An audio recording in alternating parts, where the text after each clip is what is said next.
Welcome to the bow brooch knitting tutorial. This makes these cute little bows, which are so fun to attach to everything. I'm especially into bags right now, but you could do jackets, you could do wine glasses. On a classic ponytail would be super cute as well. So I'm excited to share this. It was originally published in the Q1 2025 issue of Material Girls magazine, which is a free fiber art magazine with knitting, crochet, sewing patterns, and other fiber art fun that you can download, always linked below. For materials, I recommend size 4 yarn, but really you can use any size yarn. It'll just make a bigger or a smaller bow, which is also fun to play around with. I'm using one strand of Folklana's Arwetta and one strand of Drops Melody held together because I like a fuzzy little look. You'll also need 5mm knitting needles. These can be straight or circular, and a tapestry needle, as well as a row counter, or however you like to count your rows. Begin with the long tail cast on, casting on 5 stitches. We're just going to do a few stitches here and then begin increasing to create a nice point at the end of our bow. For the first row, purl the first 2 stitches. So this is purl 1 and purl 2. Then continuing to hold the yarn at the front, slip the last 3 stitches purlwise. So this just means going right to left through the stitch and pulling it right off, not doing anything to pull new loops through it. Row 2, knit the first 2 stitches. So this is knit 1 and then knit 2. We're now going to increase by 1 using the make 1 right method. So to do this, you're going to take the needle in your left hand and find the bar between your 2 stitches, pushing it from back to front, and then knitting through the bar with your right hand needle. So from left to right, like a normal knit stitch. It's hard to get it in there because it's just kind of tight. You're making a stitch where there isn't one.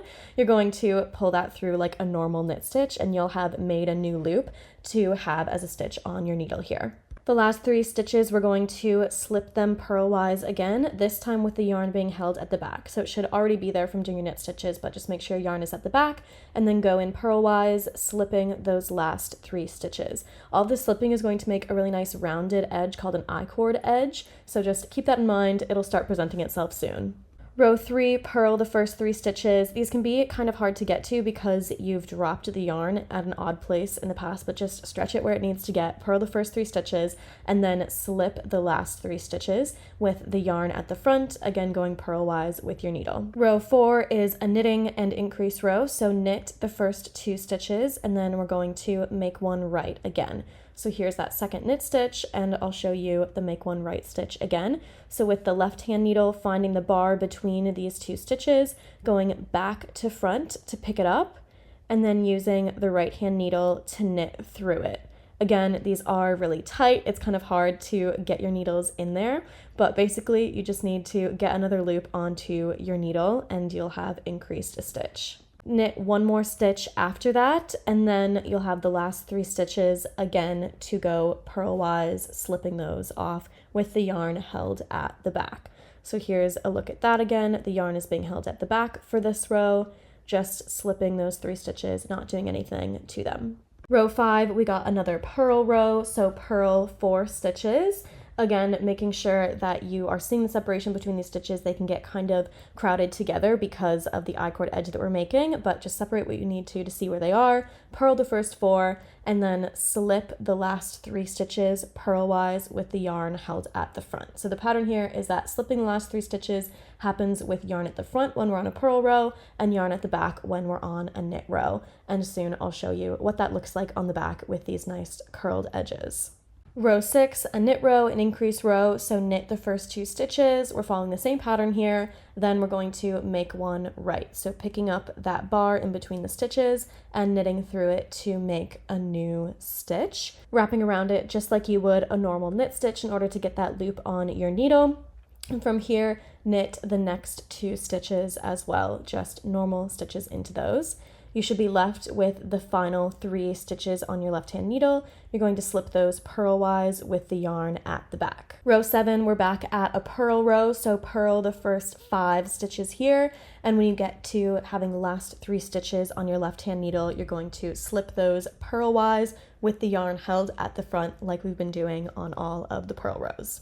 You're going to continue this pattern alternating between an increase row and a regular purl row until you've finished through row 15. I'll flash all the instructions on the screen here if you want to follow along written, but what this looks like is that you're going to have a knitting row where you knit 2, then make one, then knit up to the last 3 stitches, slip those 3 stitches purlwise with the yarn held at the back, and then go to a purl row. So for purl rows, you will purl all the stitches until you reach the last 3, then slip the last 3 stitches purlwise with the yarn held at the front. It sounds like a lot of steps, but you will get into the rhythm of it and see how the pattern works. You're going to do this through row 15, which is a purl row. And then when we get to row 16, we're going to be done increasing and just going to do some straight stockinette stitch for a while.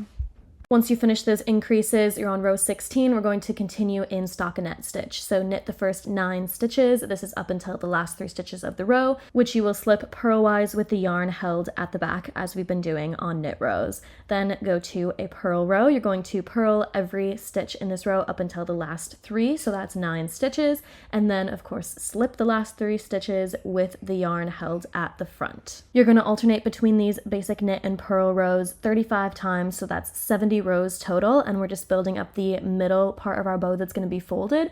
It's a nice straight stockinette stitch going back and forth, knit rows, purl rows, of course slipping the last 3 stitches of each row to continue with the I-cord edge. It should begin looking something like this, a nice point at one edge and then a long piece of knitting from there. On the back you can see these I-cord edges starting to roll over. Don't they look nice? Now we're going to begin decreasing. You should be on a knit row. We're going to knit the first 2 stitches and then SSK the next 2. So this is a slip slip knit technique. You're going to go knitwise into the next 2 stitches and slip them onto your right hand needle, place your left hand needle through them, and wrap your yarn around the right hand needle to knit through them. Knit the next 5 stitches, which should get you up to the last 3 stitches of the row, which you will slip purlwise with the yarn held at the back. Row 2 is a purl row, so purl all the way up to the last 3 stitches of the row. That should be 8 stitches that you purl, and then slip those last 3 with the yarn held at the front, going purlwise as usual. Row 3, decrease row, knit the first 2 stitches and then SSK the next 2. So here's another look at that. Slip the next 2 stitches going through them knitwise, so they're on the right hand needle,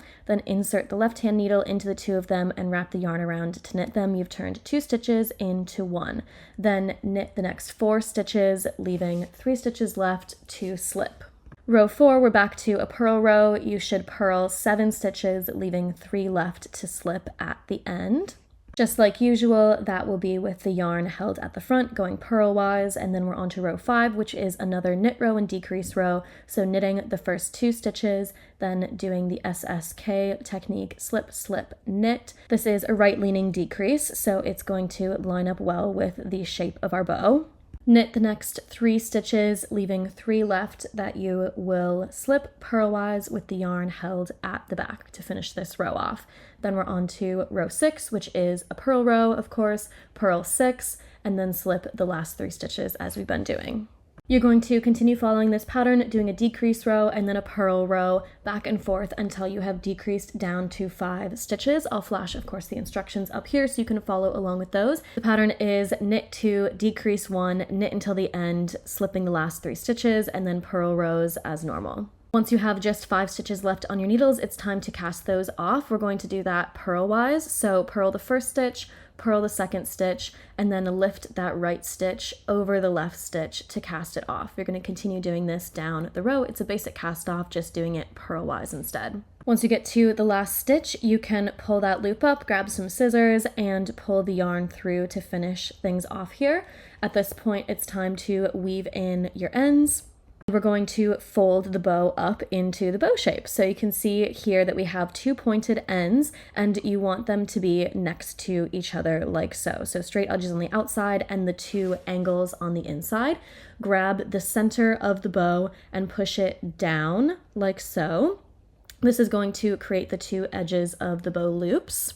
Move these around until you like how they're looking. I like to make sure that everything on the back is just nice and tucked in and not showing it all on the edges. Now we're going to flip the bow over and seam everything in place with a piece of yarn so that it stays right there folded up like this. So attached to a tapestry needle, I'm just grabbing a piece of yarn and I'm going to go through the back of the bow and the edges of these folds just over and over again until I feel like they are secured down. So I'm going through just the back loops and you don't see anything on the front, and then pulling it through the edge of what I folded down here. It's a bit tricky to hold it all at one time. You could pin some things down if that's helpful. helpful, but I'm just going across the entire bow from one fold to the other. Obviously, I'm showing how I do it, but there's really no right or wrong way to do it. You're just trying to stitch these pieces down. No one cares what it looks like on the back. Just make sure that everything is looking how you want on the front, and we're stitching down the folds here. I'm going to keep going down the edges, so going through the edge of the bow to hold this flap down. Once that's nice and secure, I just don't like having to cut my yarn and reattach it here, so I'm just weaving it through the back to get it to the other side of the bow like this. So I'm just weaving it through a few stitches to get it over there because I didn't want to, trail the whole tail of yarn over there. Once we're over to the other side, I'm going to do the same thing from the other one. So just stitching down this end of the bow and going through both pieces of fabric to make it nice and secure. Then getting to the end here, all we have to do is weave in the end of yarn. So once you feel like everything is stitched down and it feels secure enough, you can just weave in the end. I will admit that I also tied a knot just because I do not want this unfolding. So yeah, there's some knots, there's some weaving in. Again, no one's checking your work on the back, just make it work. Now the fun part, we're going to make the bow scrunch up. So lay down a piece of yarn, lay the bow over it, and then pull it around the middle and tie a knot to scrunch up the two sides of the bow there. You can see the bow shape. Now you have a few options. You can double knot it just to keep it secure and then weave these ends in on the back if you just want it to look like that. I'm going to tie another bow on top here. So I'm just double knotting and then tying a normal bow and adjusting it until I think it looks nice. Other options that you might have here, you could use these ends to make a loop that you could hang the bow from if you wanted to use it as decor, an ornament, or to hang it from a bag or something like that. But I think this extra bow on top is super cute. So I'm just trimming the ends until I like how it looks. This is what my back looks like, and this is the front of this cute little bow brooch. I hope you enjoyed this tutorial. If you're looking for another one, head to materialgrrrlz.com. We have a whole library of free knitting, crochet, and sewing patterns. We also have a bunch of past issues of Material Girls magazine that are all available to download for free if you want to check those out. Make sure to tag @materialgirls in your finished bows. I can't wait to see where you stick them. Have a great day.